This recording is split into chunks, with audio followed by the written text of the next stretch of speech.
दोस्तों 67वीं बीपीएससी री एग्ज़ाम कब ली जाएगी तो चलिए फटाफट देख लीजिए। अब ये कंफर्म हो गया है कि परीक्षा कब ली जाएगी, तो चलिए फटाफट आप सभी देख लीजिए। और आगे आप लोगों को चेयरमैन सर का लाइव ऑडियो भी सुनाने वाले हैं। परीक्षा को लेकर क्या कुछ तैयारी चल रही है, परीक्षा कब ली जाएगी। दैनिक भास्कर पत्रकार की ओर से पूछा गया तो इस पर चेयरमैन सर की ओर से क्या कुछ कहा गया है, लाइव आगे आप ऑडियो भी सुन लीजिएगा। पहले यहाँ पर आप ये देख लीजिए। और ये जो है दोस्तों ऑफिशियल है, और आप लोगों के लिए सबसे बेस्ट यही रहेगा कि अब आप अगर मगर बिल्कुल ध्यान मत दीजिए। आपके लिए बहुत ही सीमित समय बचा हुआ है, तो इस सीमित समय में आप बेहतर तरीके में तैयारी में लग जाइए और मेंटली रूप से आप एग्ज़ाम देने के लिए तैयार हो जाइए। अगर आप ये सोच रहे हैं कि 2 महीने 3 महीने बाद परीक्षा होती तो बहुत अधिक समय मिलता, हम बेहतर तैयारी कर लेते, तो ऐसा बिल्कुल भी नहीं हो पाता है। आप देखिएगा तो 8 मई को परीक्षा स्थगित हुआ है और ये फाइनली 4 महीने बाद परीक्षा होने जा रही है। तो यही आपके लिए रहेगा कि सीमित समय जो भी बचा हुआ है तो इसमें आप बेहतर तरीके से तैयारी कीजिए, जो भी पढ़ें रिवीजन कर लीजिए और आप एग्जाम में बहुत बेहतर कर पाइएगा। यहाँ पर देखिएगा तो आज दिनांक 1 सितंबर 2022 को बिहार लोक सेवा आयोग 67वीं संयुक्त प्रारंभिक प्रतियोगिता की पुनर्परीक्षा यहाँ पर री एग्जाम आयोजित करने के संबंध में आयोग कार्यालय यानी बीपीएससी ऑफिस में बैठक हुई। और इस बैठक में देखिएगा तो पहले नंबर में मुख्य सचिव बिहार तो सीएम नीतीश कुमार जी की ओर से भेजे गए थे। और इसके बाद अध्यक्ष बिहार लोक सेवा आयोग, तीसरे नंबर में प्रधान सचिव सामान्य प्रशासन विभाग, चौथे नंबर में बिहार विद्यालय परीक्षा समिति का अध्यक्ष। तो बिहार विद्यालय परीक्षा समिति का अध्यक्ष को इसलिए बुलाया गया था कि सेंटर सारा कुछ यहाँ पर आप देखिएगा तो गवर्नमेंट कॉलेज में सेंटर दिया जाता है, तो सेंटर सही तरीके से सारा कुछ हो पाए। इसके बाद सभी जिला पदाधिकारी वीसी यानी वीडियो कॉन्फ्रेंसिंग के माध्यम से सभी जिला पदाधिकारी यानी बिहार के सभी 38 जिला पदाधिकारी शामिल हुए थे और कैसे क्या परीक्षा लेना है, परीक्षा में कैसे धांधली ना हो, ये सब चीज़ों पर सारी चीज़ों पर बात हुई कि कैसे कदाचार मुक्त परीक्षा लिया जाए। छठे नंबर में है परीक्षा नियंत्रक बिहार लोक सेवा आयोग यानी जितने भी पदाधिकारी एग्जाम से संबंधित है सभी इस बैठक में शामिल हुए हैं। और यहाँ पर देखिएगा तो बैठक के प्रारंभ में अध्यक्ष बिहार लोक सेवा आयोग यानी चेयरमैन सर की ओर से यहाँ पर अपना तर्क रखा गया कि हम जो है यहाँ पर एक से अधिक पाली में इसलिए परीक्षा ले रहे थे कि स्टूडेंट की संख्या बहुत अधिक थी और परीक्षा सही तरीके से नहीं हो पाता इस कारण से।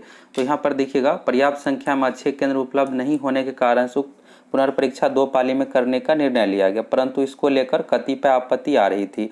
तो यहाँ पर देखिएगा तो कल के प्रोटेस्ट के कारण से ये यहाँ पर निर्णय लिया गया। अगर नहीं प्रोटेस्ट होता तो फिर जो परसेंटाइल लागू किया गया था और 2 पाली में उसी तरह से परीक्षा होती। और यहाँ पर प्रोटेस्ट के कारण से फाइनली यहाँ पर झुकना पड़ा और जो स्टूडेंट का मांग है छात्र हित में यहाँ पर निर्णय लेना पड़ा कि एक ही पाली में परीक्षा ली जाएगी। तो एक ही पाली में संघ लोक सेवा आयोग की लिखित परीक्षा के बीच में इस पुनर्परीक्षा को नहीं रखा जाए।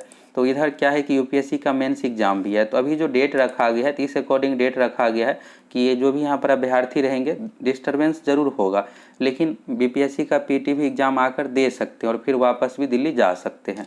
यहाँ पर ये चीज़ें हैं। और यहाँ पर देखिएगा इन बिंदुओं पर विस्तार पूर्वक विचार विमर्श के उपरांत सर्वसम्मति से निर्णय लिया गया है। पहले नंबर में है कि परीक्षा एक ही पाली में करने हेतु पर्याप्त अतिरिक्त केंद्रों का चयन सभी जिला पदाधिकारी पुनः करें। अब यहाँ पर चेयरमैन सर की ओर से ये कहा गया था कि हमारे पास जो सेंटर उपलब्ध है ये 2.5 से 3 लाख ही छात्रों के लिए है, बाकी 3 लाख के लिए तो हमें साफ स्वच्छ सेंटर चाहिए।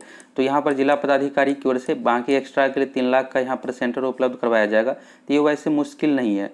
मुश्किल इसलिए नहीं है कि पिछली बार देखिएगा तो 6 लाख अभ्यर्थियों का एक ही पाली में एग्जाम हुआ था और पेपर ये सब जो लीक होता है कराई नहीं होने के कारण से। ये नहीं है कि अगर कहीं भी सेंटर बनाया जाएगा तो अगर ये नहीं है कि पेपर वहाँ से लीक हो जाएगा, अगर सख्ती से परीक्षा लिया जाएगा तो बिल्कुल भी लीक नहीं होगा। तो ये चीज़ हो गया। दूसरा है इन अतिरिक्त केंद्रों पर केंद्राधीक्षक। अब यहाँ पर सबसे बड़ा बदलाव यही है दोस्तों, और इसी के कारण से यहाँ पर एग्जाम बिल्कुल आपको साफ सुथरे तरीके से देखने को मिलेगा। इन अतिरिक्त केंद्रों पर केंद्राधीक्षक एवं वीक्षक उस केंद्र के प्राध्यापक और अध्यापक के स्थान पर। पहले क्या होता था कि जो सेंटर हेड होता था अगर कोई कॉलेज है तो कॉलेज के प्रिंसिपल को ही बनाया जाता था। इस बार क्या किया गया कि इसमें बदलाव कर दिया गया। यहाँ पर ब्लॉक लेवल के जो भी ऑफिसर रहेंगे उसको बनाया जाएगा, यानी सरकारी कर्मचारी को बनाया जाएगा। और यहाँ पर वीक्षक जो रहेंगे इस बार क्या किया जाएगा, चेंज कर दिया जाएगा, यानी इस स्कूल के टीचर दूसरे स्कूल में, दूसरे स्कूल के टीचर इस स्कूल में, और ये रेंडमली किया जाएगा। ये नहीं है कि फिक्स करके कि इस स्कूल के टीचर को फिक्स है कि वहाँ पर दिया जाएगा। तो इन्हीं सब चीज़ों के बारे में अध्यापक के स्थान पर किसी सरकारी पदाधिकारी यथा जैसे यहाँ पर है प्रखंड शिक्षा पदाधिकारी बीएलओ, या फिर जो भी यहाँ पर रहेंगे ब्लॉक एजुकेशन ऑफिसर बीईओ, और राजकीय राजकृत विद्यालय के प्रधानाध्यापक, यानी यहाँ पर चेंज कर दिया जाएगा। इस स्कूल के टीचर को इस स्कूल में और इस स्कूल के टीचर को दूसरे स्कूल में, इस तरह से बनाया जाएगा। और ऐसे केंद्राधीक्षक वीक्षकों की प्रतिनियुक्ति रैंडम तरीके से की जाए। इसके बाद यहाँ पर एक और चीज़ का अगला स्टेप अपनाया गया है, साथ ही इन अतिरिक्त केंद्रों पर अतिरिक्त स्टैटिक दंडाधिकारी की भी प्रतिनियुक्ति की जाए और ऐसी व्यवस्था हो सके कि इसका ध्यान रखते हुए सभी जिला पदाधिकारी द्वारा अतिरिक्त केंद्रों की सूची 3 सितंबर 2022 तक आयोग कार्यालय में अवश्य दे दी जाए और इस संबंध में आयोग से लिखित अधियाचना भी की जाएगी। अभी आप देखिएगा तो सब कुछ यहाँ पर तुरंत किया जा रहा है। आज 1 ही तारीख को 1 सितंबर को ही सभी जिला पदाधिकारी की ओर से लेटर लिखा जा चुका है सेंटर उपलब्ध करवाने को लेकर और जिला शिक्षा पदाधिकारी की ओर से देखिएगा तो जितने भी स्कूल कॉलेज है सभी के पास लेटर लिखा गया और 24 घंटा में ही डिटेल्स देने के लिए कहा गया है कि आप एग्ज़ाम लेना चाहते हैं यानी आपके पास कितनी क्षमता है स्टूडेंट को लेने के लिए एग्ज़ाम, ये सब चीज़ें। क्या हुआ कि 2 तारीख को जिला शिक्षा पदाधिकारी के पास रिप्लाई आ जाएगा जहां भी सेंटर जो भी होगा और 3 सितंबर को बीपीएससी के पास कंफर्मेशन आ जाएगा कि हमारे जिला में इतने अभ्यर्थियों के लिए कैपेसिटी इतना सारा कुछ है। तो यानी सब कुछ यहाँ पर तुरंत किया जा रहा है और इस संबंध में आयोग के लिए लिखित अधियाचना भी की जाएगी और ये जो टाइम दिया गया 3 सितंबर तक। अब अगला देखिएगा तो आयोग द्वारा अतिरिक्त केंद्रों की सूची के आलोक में पूर्ववत एक ही पाली में उक्त पुनर्परीक्षा कराने के संबंध में आवश्यक निर्णय लिया जाएगा। इसके बाद यहाँ पर यह है कि आप देखिएगा एग्ज़ाम कराना ये सब जो है बीपीएससी की जिम्मेदारी है। अभी क्या हुआ था कि परसेंटाइल और ये सब लागू किया गया था तो सीएम नीतीश कुमार जी के हस्तक्षेप के कारण से परसेंटाइल और 2 पाली को रद्द करना पड़ा ये निर्णय को। बाकी जो भी परीक्षा किस डेट मिलेंगी ये सब निर्णय बीपीएससी के चेयरमैन पर है और इस नोटिस के माध्यम से भी यही रखा गया है कि यहाँ पर देखिएगा तो उस संबंध में आवश्यक निर्णय लिया जाएगा और विलंब न हो इसकी पुनर्परीक्षा इसी माह में आयोजित की जाएगी। आप देखिएगा तो वैसे भी ये भर्ती बहुत अधिक लेट हो गया। अब 68वीं की भी भर्ती आना है और अक्टूबर में 68वीं की भर्ती आएगी तो बीपीएससी की ओर से यही कोशिश किया जा रहा है कि जब 68वीं की भर्ती आए उससे पहले हम पीटी एग्जाम ले लें और पीटी एग्जाम ले ले फिर उसका रिजल्ट देकर फिर मेंस एग्जाम ये सब भर्ती प्रक्रिया तुरंत जल्दी कंप्लीट किया जाए और छात्रों का भी मांग है कि अगले 9 महीना में इस भर्ती को कंप्लीट कर दिया जाए। पीटी एग्जाम ले लिया जाए फिर इसका रिजल्ट मेंस एग्जाम लिया जाए, मेंस का रिजल्ट इंटरव्यू ये सब करके 9 महीने में इस भर्ती प्रक्रिया को कंप्लीट कर दिया जाए। आप देखिएगा तो वैसे भी 1 साल से अधिक का समय हो गया, पिछले साल सितंबर में भर्ती आई थी और यहाँ पर देखिएगा तो ये तो हो गया कि इसी माह में आयोजित की जाए और बीपीएससी की ओर से ये है चेयरमैन सर का कि इसकी संशोधित तिथि 21 सितंबर रखी जा सकती है। अभी यहाँ पर ये लग रहा होगा कि यहाँ पर डेट तो कंफर्म की बात नहीं हो रही है तो आगे आप लोग ऑडियो सुनिएगा तो फिर क्लियर हो जाएगा। चेयरमैन सर की ओर से यही है कि अगर हमें सेंटर मिल जाता है तो हम 21 तारीख को परीक्षा ले लेंगे। अब आप लोगों का ये होगा कि क्या इतना कम समय में एडमिट कार्ड तैयार हो सकता है।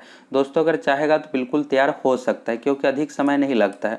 एडमिट कार्ड तैयार करने में मैक्सिमम आप कहिएगा तो 1 सप्ताह का समय लगता है और पहले की तरह नहीं है कि आपको 20 दिन पहले 15 दिन पहले एडमिट कार्ड दिया जाएगा। परीक्षा से 5 से 6 दिन पहले आपको एडमिट कार्ड दिया जाएगा। डेट तो कंफर्म है कि 21 तारीख को परीक्षा लेंगे।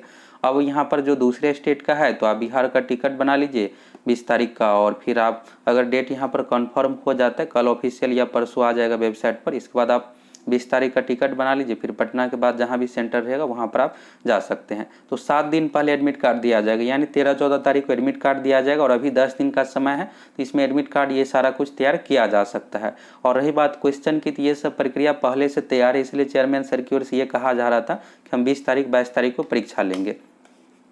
इसके बाद इसमें संघ लोक सेवा की लिखित परीक्षा के अभ्यर्थी के बिहार में बाहर आने जाने के अतिरिक्त समय मिल जाएगा। तो 21 तारीख यहाँ पर डेट रखा गया इसलिए कि 2 दिन का यहाँ पर टोटल देखिएगा तो 4 दिन का गैप है बीच में। तो यहाँ पर 20 तारीख को वहाँ से दिल्ली से आएंगे या फिर 19 को भी आएंगे, 18 को वैसे एग्ज़ाम है तो कंप्लीट होने के बाद तो यहाँ पर आ जाएंगे, फिर 21 को एग्ज़ाम दे देंगे, फिर वापस 22 को दिल्ली पहुँच जाएंगे तो जिससे कोई किसी तरह का दिक्कत ना हो। तो ये यहाँ पर है और अध्यक्ष का यहाँ पर सिग्नेचर देख सकते हैं, मुख्य सचिव का भी यहाँ पर आप सिग्नेचर देख सकते हैं। तो ये सब चीज़ों के बारे में देख लिया और यहाँ पर ये भी देखिएगा जिला शिक्षा पदाधिकारी का ये लेटर है बेतिया का और इसमें भी यहाँ पर देखिएगा तो बेतिया में टोटल 38 सेंटर बनाया गया है और यहाँ पर 1 सितंबर का डेट है और इसमें भी 20-22 सितंबर तक निर्धारित था और इसके स्थान पर 21 को आयोजित किया जाना निर्धारित है। तो यहाँ पर लिखा गया है और इसमें देखिएगा तो 24 घंटे के अंदर ही मांगा गया है सेंटर लिस्ट, यानी सभी प्रिंसिपल को कंफर्मेशन देना है कि एग्ज़ाम लेना है या नहीं और कितने स्टूडेंट के लिए कैपेसिटी है ये सब। तो ये 2 तारीख को हो जाएगा। इसके बाद 3 तारीख को बीपीएससी के पास सभी जिला पदाधिकारी का कंफर्मेशन आ जाएगा और इसके बाद 3 तारीख को ऑफिशियल वेबसाइट पर भी डेट आ जाएगा। अगर ये सब तैयारी नहीं हो पाती है तो फिर परीक्षा कब होगी। तो बीपीएससी की ओर से अभी जो तैयारी चल रही है कि हम हर हाल में 21 सितंबर को परीक्षा ले लें। अगर 21 तारीख को परीक्षा नहीं हो पाती है तो उस कंडीशन में भी डेट यहाँ पर कंफर्म करके रखा गया है कि अगर 21 तारीख को परीक्षा नहीं होगी तो 16 अक्टूबर को। 21 तारीख के बाद देखिएगा दुर्गा पूजा आ गया है और कोई भी पावन त्यौहार में परीक्षा नहीं ली जाती, इसके बाद ली जाती है। तो इसके बाद आप देखिएगा तो 16 अक्टूबर दिवाली से पहले का, दुर्गा पूजा के बाद का रविवार है। तो बीपीएससी की ओर से ये तैयारी चल रहा है कि 21 तारीख को हर हाल में परीक्षा ले ले। अगर 21 तारीख को परीक्षा नहीं होती है तो 16 अक्टूबर 2022 को। तो इसलिए आप सभी मेंटली रूप से बिल्कुल तैयार हो जाइए। अगर 21 तारीख को परीक्षा नहीं होती है तो 16 अक्टूबर को हर हाल में परीक्षा होगी। और चेयरमैन सर की ओर से यही है कि हम हर हाल में 68वीं का जो विज्ञापन जारी करें उससे पहले 67वीं का एग्ज़ाम ले ले। और आप देखिएगा तो बिल्कुल यहाँ पर एग्ज़ाम को लेकर सख्त है, हर हाल में एग्ज़ाम लेना चाहता है तो इसलिए परीक्षा ले ली जाएगी। तो आप सभी बेहतर तरीके से तैयारी में लग जाइए। अब चलिए चेयरमैन सर का लाइव ऑडियो सुन लीजिए। दैनिक भास्कर पत्रकार की ओर से एग्ज़ाम को लेकर पूछा गया है तो इस पर क्या कुछ कहा गया है। तो यहाँ से आपको सारा कुछ समझ में आ गया होगा कि परीक्षा कब ली जा रही है। और ये सब तो क्लियर हो ही गया है कि परसेंटाइल अब नहीं होगी, एक ही पाले में परीक्षा होगी। एग्जाम से एक सप्ताह पहले एडमिट कार्ड जारी किया जाएगा। परीक्षा 12 बजे से लेकर के 2 बजे के बीच में होगी। रिपोर्टिंग टाइम 11 बजे तक ही रहेगा। तो ये सब चीज़ें तो पहले से आपको पता होगा। अब चलिए लाइव ऑडियो सुन लीजिए। सर, क्या फैसला सरकार ने लिया है बीपीएससी पीटी की परीक्षा को लेकर? तो हमें जो मेन जो कठिनाई हो रही थी कि हमें पहले केंद्र नहीं मिल रहे थे, तो उस केंद्रों की अगर व्यवस्था हो जाती है तो हमें कोई कठिनाई नहीं है सिंगल फेज में करने में। और इसी कारण से और हमारी सारी तैयारी है। पहले की तरह परीक्षा होगा, यानी परसेंटाइल सिस्टम लागू नहीं होगा। जब स्वाभाविक है कि जब सिंगल पारी में जब होगा, एक ही शिफ्ट में होगा, तो फिर बाकी जो परसेंटाइल की आवश्यकता ही नहीं रह गई थी। इस चीज का मतलब आशंकित थे कि परीक्षा भी अनावश्यक विलम्ब न हो जाए, वो विलम्ब भी नहीं होगा। हम 21 तारीख को कर लेंगे।